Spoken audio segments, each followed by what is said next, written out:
পুলিশের গুলিতে সাবেক মেজরের মৃত্যুর তদন্ত শুরু। টেকনাফের বাহারছড়ার সব পুলিশ প্রত্যাহার।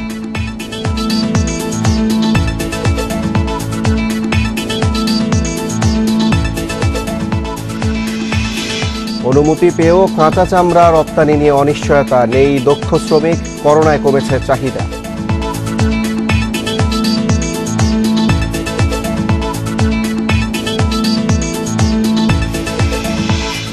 দুই দফা বন্যায় বগুড়া রংপুরে ফসলের ব্যাপক ক্ষতি, মেরামতেও টিকছে না বরিশালের রক্ষা বাঁধ।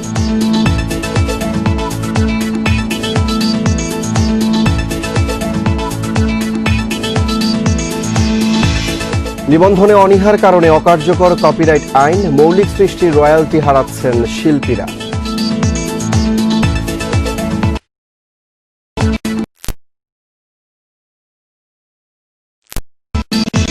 মক্কায় হজের আনুষ্ঠানিকতা শেষ, হাজিরা কেউ করোনায় আক্রান্ত হননি জানালো সৌদি সরকার।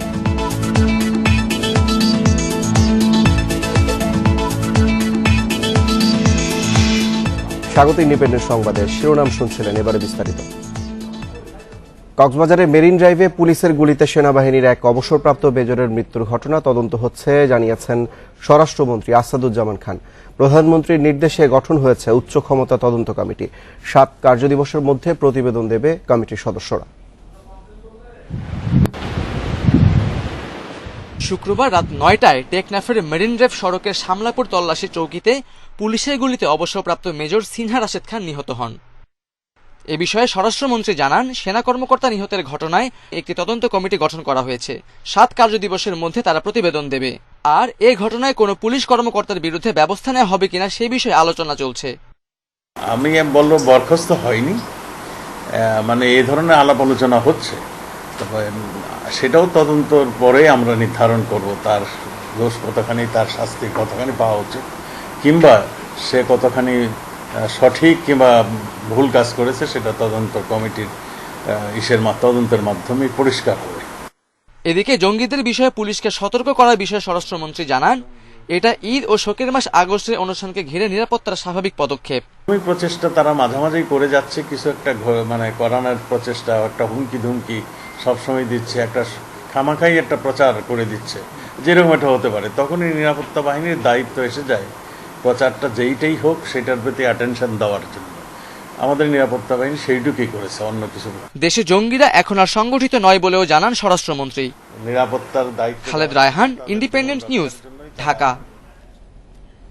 এদিকে সাবেক সেনা কর্মকর্তা রাশেদ নিহতের ঘটনায় টেকনাফের বাহারছড়া তদন্ত কেন্দ্রের সব পুলিশ সদস্যকে প্রত্যাহার করা হয়েছে। এ তথ্য নিশ্চিত করেছেন police super ABM Masud Hossain. তিনি জানান, সুষ্ঠু তদন্তের স্বার্থেই এই সিদ্ধান্ত। গতকালই ওদের প্রত্যাহার করা হয়েছে বাহারছড়া তদন্ত কেন্দ্রের মানে সকল অফিসার ফোর্স, ওপেন নতুন পার্টি দেওয়া হচ্ছে। যেহেতু বাহারছড়া মানে আন্ডারে ওইটা হয়েছে আর কি, আমরা তদন্তের স্বার্থেই মানে তাদেরকে ওখান থেকে নিয়ে এসেছি আর কি, ঠিক আছে? এটা সরকারি বিধি মোতাবেক নিয়ম আর কি। সাভারের হেমায়েতপুরে চামড়া শিল্প নগরীতে ট্যানারি মালিকদের বড় দুশ্চিন্তা, কঠিন বর্জ্য ব্যবস্থাপনা। তারা বলছেন, কেন্দ্রীয় বর্জ্য পরিশোধনাগারে কেবল তরল বর্জ্য শোধন হচ্ছে। কঠিন বর্জ্য পরিশোধনাগারের কাজ এখনো শেষ না হওয়ায় শতভাগ সুফল পাওয়া যাচ্ছে না। তবে শিল্পমন্ত্রী জানান, করোনার কারণে কাজ ব্যাহত হয়েছে। চলতি বছরে CETP শতভাগ সক্ষমতা অর্জন করবে বলে আশা তার। বর্জ্যের এ ভাগার হেমায়েতপুরের চামড়া শিল্প নগরীর দুর্গন্ধে কাছে যাওয়াই দায়। কেন্দ্রীয় বর্জ্য শোধনাগার CETP-তে শোধন হওয়ার কথা থাকলেও বর্জ্য ফেলা হচ্ছে খোলা জায়গায়। ট্যানারি মালিকরা বলছেন, কোরবানির সময় বাড়তি চামড়া আসায় কাজের চাপ বেশি থাকে। আগের বছরের মতো এবারও তাদের সংখ্যা কঠিন বর্জ্য ব্যবস্থাপনা নিয়ে। CETP-র সুফল মিলছে না এখনো। সাভারের CETP-র অসম্পূর্ণ কাজ অতি দ্রুত সম্পন্ন করতে হবে। ডাম্পিং এখনো করা হয়নি, অস্থায়ীভাবে 3টা ডাম্পিং করা হচ্ছে। এই 3টা ডাম্পিং অতি দ্রুত যেন শেষ করে। চতুর্থ হচ্ছে solid waste management. Solid waste management যদি না করে, তাহলে আমরা শত চেষ্টা করিও কখনো LWG সার্টিফিকেট পাবো না। তবে CETP-র 98 ভাগ কাজ সম্পন্ন হয়েছে বলে দাবি শিল্পমন্ত্রীর। কঠিন বর্জ্য নিয়ে দুশ্চিন্তার কথা জানান তিনিও। প্রথম পর্যায়ে কিছুটা ভুল হয়ে গেছে, চাইনিজদের যে প্যাটার্ন এবং তাদের ছিল এখানে কনসালটেন্ট, তাদের কিছু গাফিলতি আছে সব মিলে, এবং মূল কন্ট্রাক্টর যারা আছে সেখানে তাদের কিছু ব্যত্যয় আছে, সেগুলির জন্য তারা সময় নিয়েছে।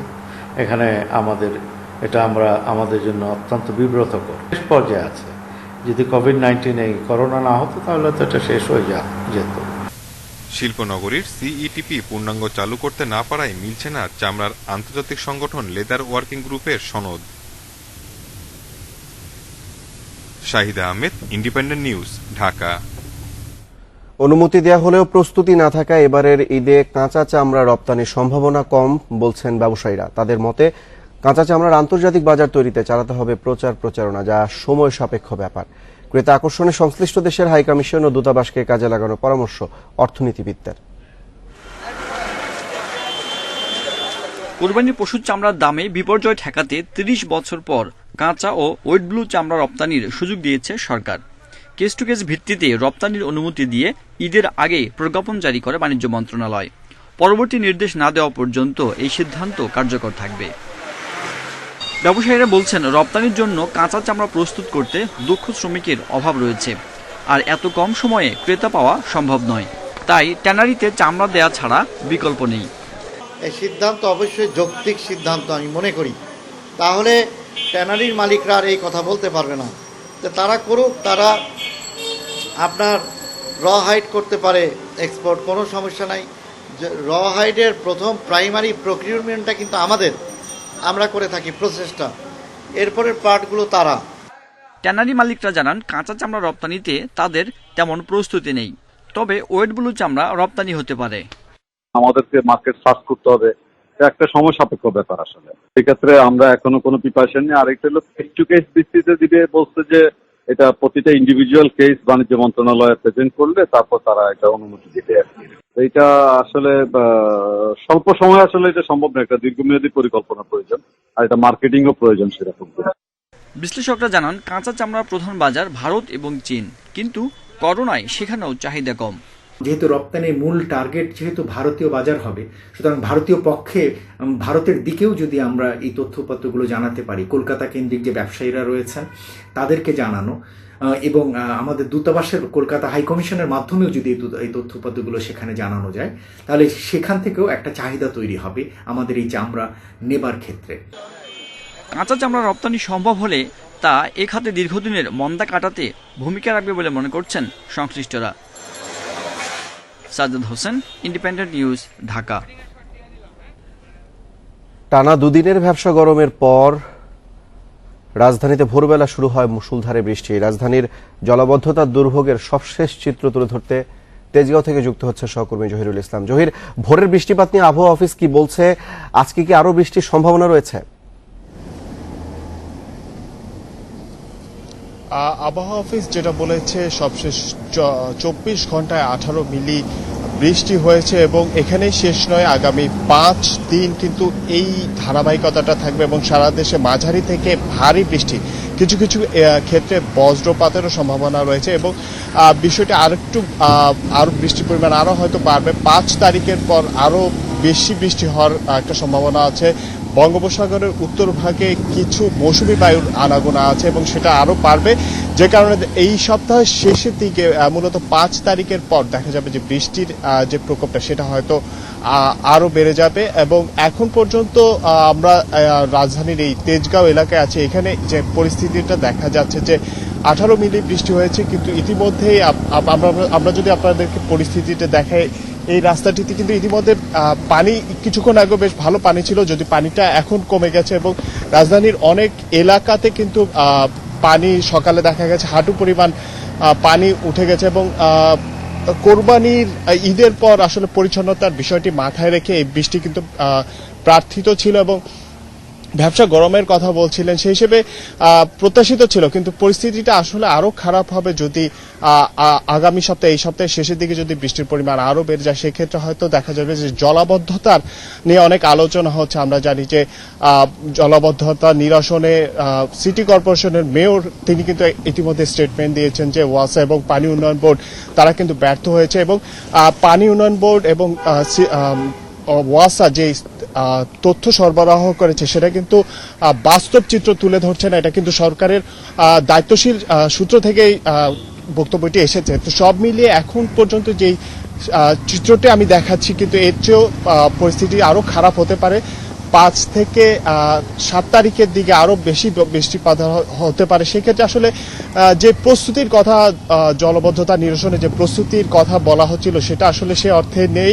এটা কিন্তু মেয়র নিজেই বলেছেন এবং সেই সংকটটা, সেই সমস্যা থেকে উত্তরণের জন্য যেই প্রস্তুতি দরকার সেটার জন্য কিন্তু দীর্ঘমেয়াদী একটা পরিকল্পনার কথা বলেছেন। সেই হিসেবে আসলে এই বিষয়টা কিন্তু এখন এটা ধারণা করে নেওয়া যায় যে এই মৌসুমে বৃষ্টিপাতের কারণে যে দুর্ভোগটা হচ্ছে সেটা থেকে খুব সহসা হয়তো আমাদের পরিত্রাণ নেই এবং আগামী সপ্তাহে হয়তো দুর্ভোগের মাত্রা আরো বেড়ে যাবে।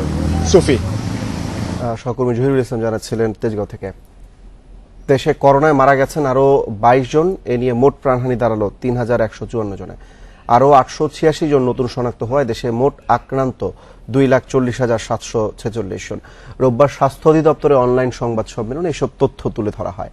অধিদপ্তরের অতিরিক্ত মহাপরিচালক নাসিমা সুলতানা জানান, 24 ঘন্টায় মোট 3,684 জনের নমুনা পরীক্ষা করা হয়েছে। সুস্থ হয়েছেন 586 জন। সারা দেশে মোট সুস্থ হওয়ার সংখ্যা 1,36,839 জন। করোনা সংক্রমণ রোধে সবাইকে স্বাস্থ্যবিধি মেনে চলার আহ্বান জানানো হয় সংবাদ সম্মেলনে। 24 ঘন্টায় যা নমুনা পরীক্ষা হয়েছে তাতে শনাক্ত হয়েছে 886 জন। এ পর্যন্ত শনাক্ত 2,40,746 জন। 24 ঘন্টায় মৃত্যুবরণ করেছেন 22 জন। এ পর্যন্ত 3,154 জন মৃত্যুবরণ করলেন কোভিড-19-এ। এ পর্যন্ত সুস্থ 1,36,839 জন। শনাক্ত বিবেচনায় সুস্থতার হার 56.84%। ঈদের ছুটিতে সরকারি হাসপাতালে করোনার নমুনা সংগ্রহ কার্যক্রম চালু থাকলেও সেখানে ভিড় কমেছে মহাখালীর ডিএনসিসি মার্কেটে বিদেশগামীদের নমুনা সংগ্রহের বুথগুলোতেও। তবে স্বাস্থ্য অধিদপ্তরের পরামর্শ না মেনে অনেক মানুষ রাজধানী ছাড়ায় ঈদের পর সংক্রমণ বাড়ার আশঙ্কা করছেন জনস্বাস্থ্য বিশেষজ্ঞরা। রাজধানীর মুগদা জেনারেল হাসপাতাল। স্বাভাবিক সময়ে হাসপাতালের সামনে নমুনা জমা দিতে যাওয়া মানুষের দীর্ঘ লাইন থাকলেও রোববারের চিত্র একেবারেই ভিন্ন। ঈদের ছুটির কারণে ভিড় নেই বললেই চলে। ঈদ উপলক্ষে এই 2 দিন যাবত একটু চাপ কম। আমরা গতকালকে বসছিলাম, গতকালকে মোট 16 জন রোগী পাইছি আমরা। আজকে এখন পর্যন্ত 2 জন, 4 জন, 1 জন এরকম করতে করতে 53 জন হয়েছে। রাজধানীর অন্য সরকারি হাসপাতালগুলোরও অবস্থা একই। ঈদের ছুটিতে ভিড় কম থাকায় সামাজিক দূরত্ব মেনেই নমুনা পরীক্ষা ও রিপোর্ট সংগ্রহ করছে মানুষ। আজকে লাইন কম ছিল, মানে তুলনামূলকভাবে রোগীর সংখ্যা অনেক কম ছিল। রিপোর্ট নিতে দেরি হয়, অনেক লম্বা লাইন দিতে হয়, এখানে ওখানে যেতে হয়। তো হিসাবে রোডেও আজকে জ্যাম ছিল না, আর এখানে এসব বেশিক্ষণ ওয়েট করা লাগে নাই। মহাখালীতে বিদেশগামীদের জন্য নমুনা সংগ্রহের বুথেও অন্যান্য দিনের তুলনায় কমেছে ভিড়। সাধারণত প্রতিদিন গড়ে 1,500 জন নমুনা জমা দিলেও রোববার জমা দেন মাত্র 405 জন। এদিন 17টি কাউন্টারের মধ্যে খোলা ছিল মাত্র 4টি কাউন্টার। আমরা এর আগে একবার করেছিলাম, রিপোর্ট ভালো আসছে, সব নেগেটিভ, কিন্তু ওই হয়েছে অনেকক্ষণ লাইনে দাঁড়াইতেছে। আমাদের ফ্লাইট বারবার চেঞ্জ হওয়ার কারণে 3বার করতে হইতেছে। আজকে আমাদের 3rd টাইম। আজকে মাছ বেটার। ঈদের স্বাস্থ্যবিধি না মেনেই রাজধানী ছেড়ে বাড়ি ফিরেছে মানুষ। বাড়ি গিয়ে তারা অনেকের সঙ্গেই অবাধে মেলামেশা করায় ঈদের পর করোনা সংক্রমণ বিধি না মেনেই রাজধানী ছেড়ে বাড়ি ফিরেছে মানুষ। বাড়ি গিয়ে তারা অনেকের সঙ্গেই অবাধে মেলামেশা করায় ঈদের পর করোনা সংক্রমণ বেড়ে যাওয়ার আশঙ্কা করছেন জনস্বাস্থ্য বিশেষজ্ঞরা। স্বাস্থ্য ব্যবস্থা বিধিগুলো আমি মানলাম না, হাত ধুলাম না, সবার সাথে দূরত্ব মেনটেন করলাম না, গাদাগাদি করে যানবাহনে চড়লে এটা তো বাড়তেছে। এটার ফল হয়তো আমরা সপ্তাহখানিক পরে পেতে পারি। বাইরে গিয়ে তারা অনেকের সাথে দেখা সাক্ষাৎ করবেন, হাট বাজারে যাবেন, তারা অসুস্থ অনেকের সাথে মেশারও সম্ভাবনা আছে। আসার সময়ও যাতে তারা স্বাস্থ্যবিধি মেনে গণ পরিবহনে বাড়ি ফেরেন, তা না হলে এই মাসের মাঝামাঝি সংক্রমণের হার বেড়ে যেতে পারে। সরকারি হাসপাতাল খোলা থাকলেও ঈদের ছুটিতে বন্ধ রয়েছে ব্রাকের নমুনা সংগ্রহ বুথ। ছুটি শেষে মঙ্গলবার থেকে সেখানকার কার্যক্রম আবারও শুরু হবে বলে জানিয়েছেন সংশ্লিষ্টরা। Biprajit Chanda, independent news, Dhaka. তবে বানভাসী মানুষের ভোগান্তি কমেনি।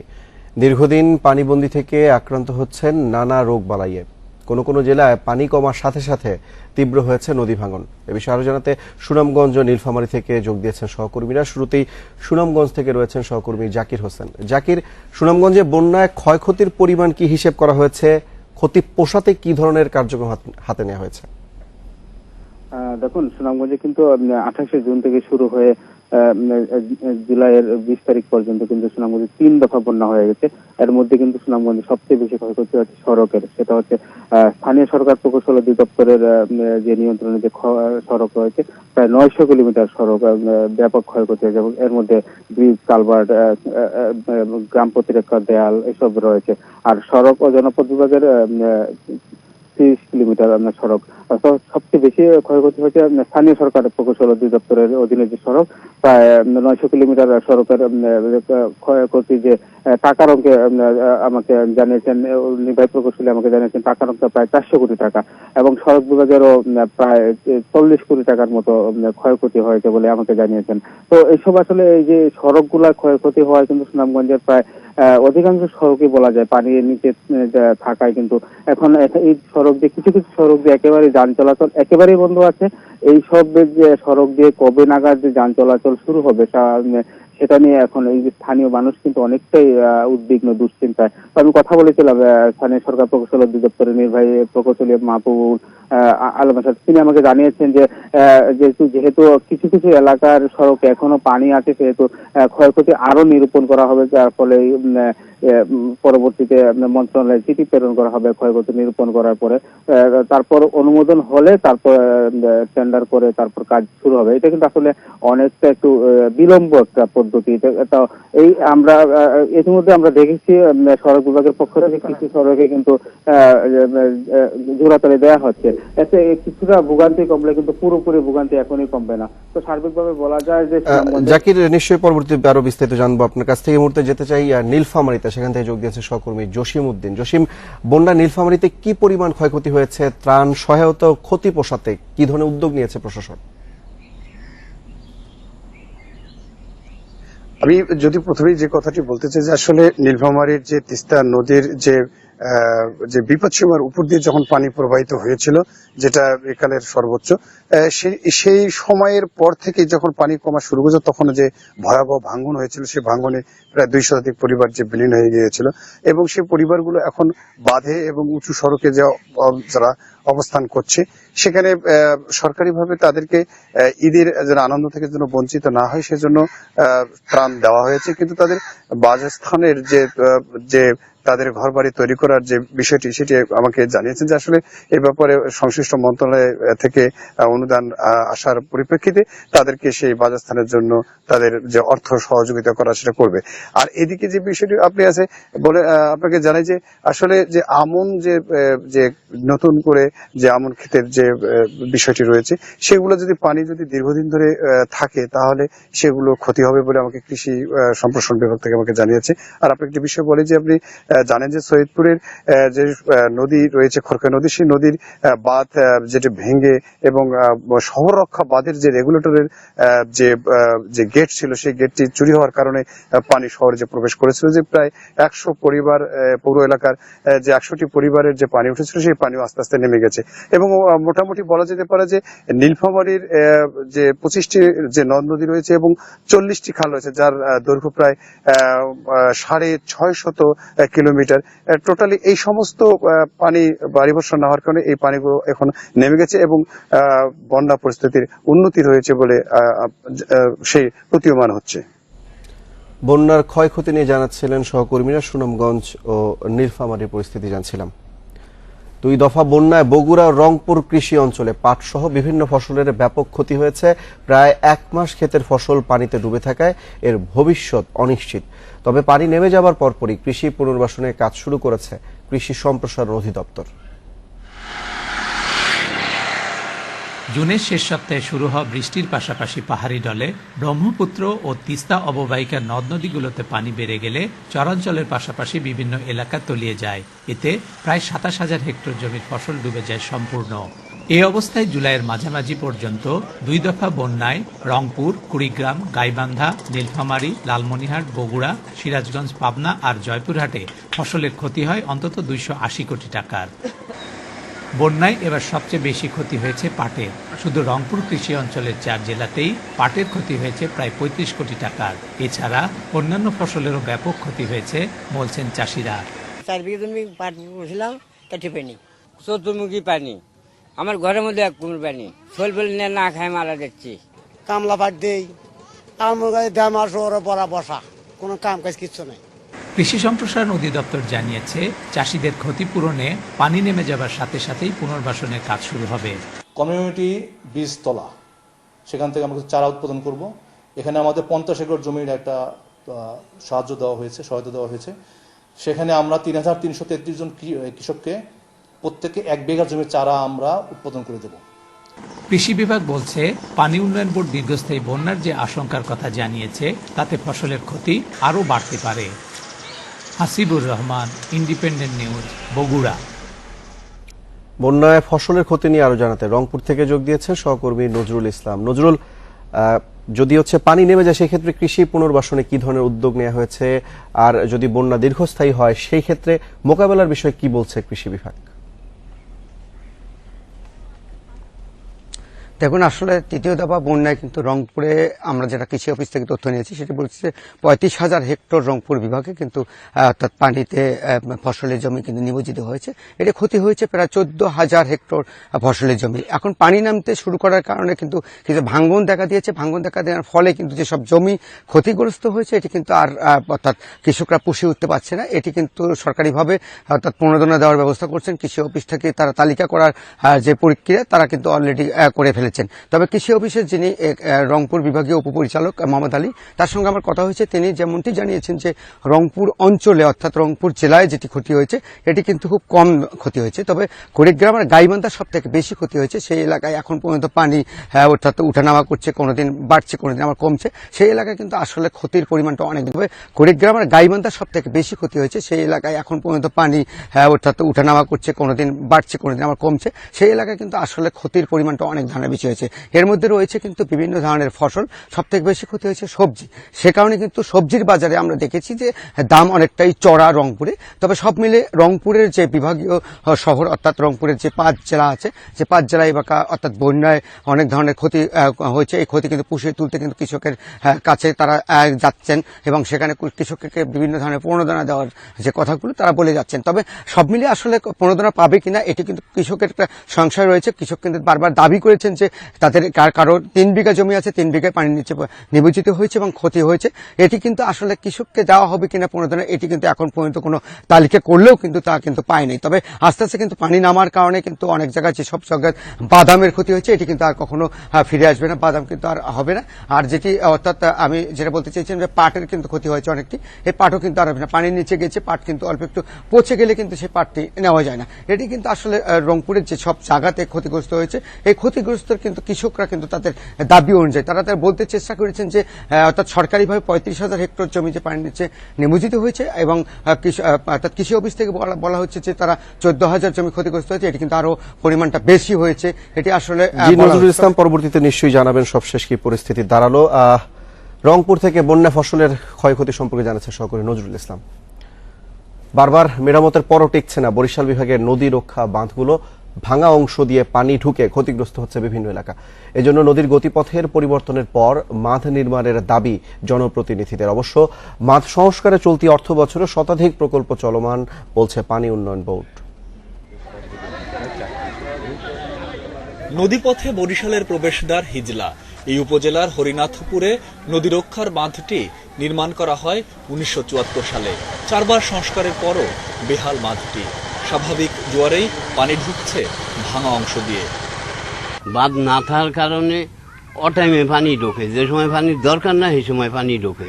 ভাতও লাগবো না, মাছও লাগবো না, আমাদের কোনো চাউল ডাইলের দরকার নাই। আমরা চাই বেরিবাদরা। বিভাগের 6 উপজেলায় বিভিন্ন বাঁধের 288টি জায়গায় এখন একই অবস্থা। বরিশালের হরিনাথপুর, বাউশিয়া, উলানিয়া, পিরোজপুরের কলাখালী কিংবা বরগুনার জয়ালডাঙ্গা সহ কয়েকটি এলাকার বাঁধের অবস্থা খুবই নাজুক। ব্লকে কাজ হয় না এখানে আমরা স্থায়ী বাদ দিলে আমরা বাঁচতে পারবো। কোনোরকম নদীটা বাঁধ দিলে আমরা একটা সুস্থ থাকতে পারি। এমন পরিস্থিতিতে খননের মাধ্যমে নদীর গতিপথ পরিবর্তন করে নতুন বাঁধ নির্মাণের দাবি স্থানীয় জনপ্রতিনিধিদের। রিপেয়ার যে কাজটা হয় সেই কাজটা পোক্ত হয় না, তাতে আপনার আরো ব্যাঘাত ঘটে। যখন পানির তোরটা আসে রিপেয়ারের যে কাজটুক হয় কাজটুক ভেসে যায়। যেটুকু আগে বাঁধ নির্মাণ করা হয়েছিল সেগুলো মেরামত করে টেকসই করা এবং নতুন করে ভাঙন রোধে বাঁধ নির্মাণ করা এবং ড্রেজিং করে নদীর গতিপথ পরিবর্তন করা। পানি উন্নয়ন বোর্ড বলছে বরিশাল বিভাগে গেল বছর বিভিন্ন বাঁধের প্রায় 100 কিলোমিটার অংশ মেরামত করা হয়েছে। চলতি অর্থ বছরেও রয়েছে 100টিরও বেশি প্রকল্প। কিছু স্থান আছে যেখানে হয়তো বাঁধ শিফট করা প্রয়োজন, রিটার্ড বাঁধ তৈরি করা প্রয়োজন, সেখানে হয়তো জনসাধারণ জমি দিতে চাচ্ছে না, অপারগতা প্রকাশ করতেছে। এরকম কিছু সমস্যার কারণে বেশ কিছু জায়গায় আমাদের বাঁধ নির্মাণ করা প্রয়োজন এবং সেটা আমরা ব্যবস্থা গ্রহণ করেছি। বিভাগের 6 জেলায় মোট বাঁধ রয়েছে 3,346 কিলোমিটার। এর মধ্যে বন্যা নিয়ন্ত্রণ বাঁধ 759 কিলোমিটার, বাকিগুলো নদী রক্ষা ও উপকূলীয় বাঁধ। Independent news desk. কপিরাইট আইন আছে কিন্তু কার্যকারিতা নেই। সংশ্লিষ্টরা মনে করছেন মৌলিক শিল্পকর্ম রেজিস্ট্রেশনে অনীহার কারণেই এই অবস্থা। ফলে নিজের সৃষ্টির রয়্যালটিও হারাচ্ছেন শিল্পীরা, আর এর সুযোগ নিচ্ছে অসাধুরা। ফিল্ম, ড্রামা, এই যে বিষয়গুলো আছে, এগুলোর সাথে যারা জড়িত আছেন তারা তাদের স্বার্থ সম্পর্কে খুব বেশি সচেতন নন। নিজেকে প্রোটেকশন রাখা, ওনার এই যে ইন্টেলেকচুয়াল প্রপার্টি, এই সম্পর্কেও খুব বেশি তারা আগ্রহ দেখান না, এবং আমি বলবো যে যথেষ্ট উদাসীন। অনেক রিনাউন্ড বাংলাদেশের অ্যাসেট যাদের আমরা বলবো, যাদের দিকে যারা আমাদের দেশের নাম প্রসার করে সব দিকে সব ক্ষেত্রে, তাদের এই ফায়দাগুলো নিয়ে কিন্তু এইসব প্রতিষ্ঠানগুলো অবৈধভাবে ব্যবসা করে আসছে।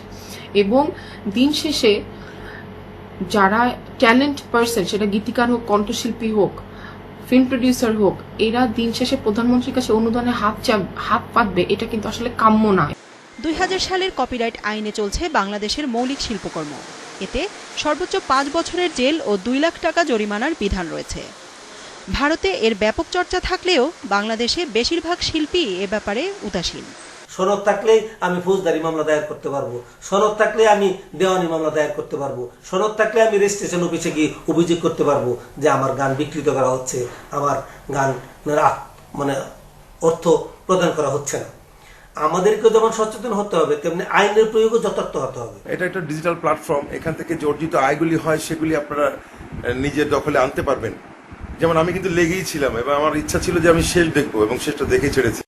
আহমদ সাফা, হুমায়ুন আহমেদ, আনিসুল হক সহ অনেক জনপ্রিয় লেখক শিল্পীদেরও নিজের সৃষ্টির কপিরাইট করা নেই। জান্নাতুল ফেরদাউস তানভি, ইন্ডিপেন্ডেন্ট নিউজ, ঢাকা। নীলফামারীতে যাত্রীবাহী বাসের সাথে মোটরসাইকেলের মুখোমুখি সংঘর্ষে এক শিশু সহ 3 জন নিহত হয়েছে। রোববার রাতে কিশোরগঞ্জ উপজেলা শহরের পানি উন্নয়ন বোর্ড অফিসের সামনে এই দুর্ঘটনা ঘটে। পুলিশ জানায়, লিটন হোসেন তার পরিবার নিয়ে কিশোরগঞ্জের পুটিমারি ইউনিয়নে মামা শ্বশুর বাড়িতে যাচ্ছিলেন। রোববার রাত 9:45টার দিকে শহরের পানি উন্নয়ন বোর্ড অফিসের সামনে পৌঁছালে উল্লাস নামের একটি যাত্রীবাহী বাসের সাথে তাদের মোটরসাইকেলের মুখোমুখি সংঘর্ষ হয়। এতে লিটনের 8 মাস বয়সী শিশু আব্দুর রহিম ও তার স্ত্রী রোমা আক্তার ও শালিকা আদুরিয়া আক্তার নিহত হন। আহত লিটনকে হাসপাতালে চিকিৎসা দেওয়া হচ্ছে। পুলিশ বাসটি আটক করলেও চালক পালিয়ে গেছে। আরবের মক্কায় কাবা শরীফ তাওয়াফের মধ্য দিয়ে শেষ হলো পবিত্র হজের সব আনুষ্ঠানিকতা। হাজিরা কেউ করোনায় আক্রান্ত হননি বলে জানিয়েছে দেশটির স্বাস্থ্য মন্ত্রণালয়। মঙ্গলবার শুরু হয় হজের আনুষ্ঠানিকতা। মুজদালিফা ইবাদত বন্দিগিতে রাত পার করে শুক্রবার হাজিরা ফেরেন মিনায়। সেখানে শয়তানকে পাথর মারা ও পশু কোরবানি হয়। পরের 2 দিন কাবা শরীফ তাওয়াফ করেন হাজিরা। করোনার মহামারীর কারণে এবছর সীমিত পরিসরে হজ অনুষ্ঠিত হয়েছে। প্রতি বছর 25 লাখ মুসল্লি হজে অংশগ্রহণ করলেও এবার শুধু সৌদিতে বসবাসকারীরাই সুযোগ পেয়েছেন।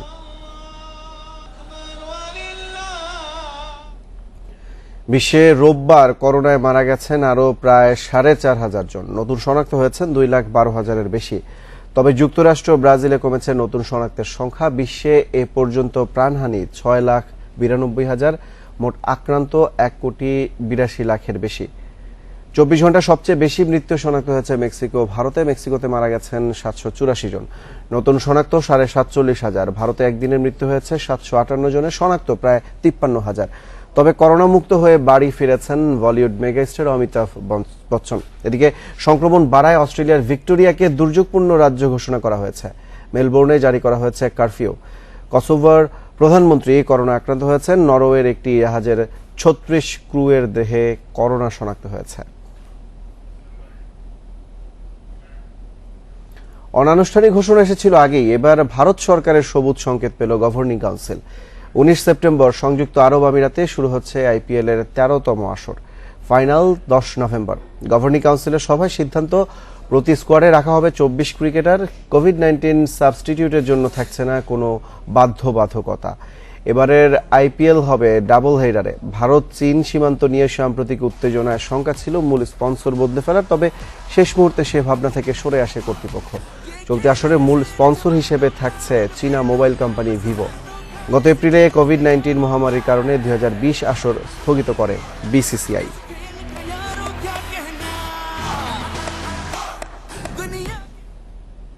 এই ছিল এখনকার সংবাদ। ইন্ডিপেন্ডেন্ট টেলিভিশন সব খবর আরো বিস্তারিত জানতে চোখ রাখুন ফেসবুক, ইউটিউব, টুইটারে। সাথে থাকার জন্য ধন্যবাদ সবাই।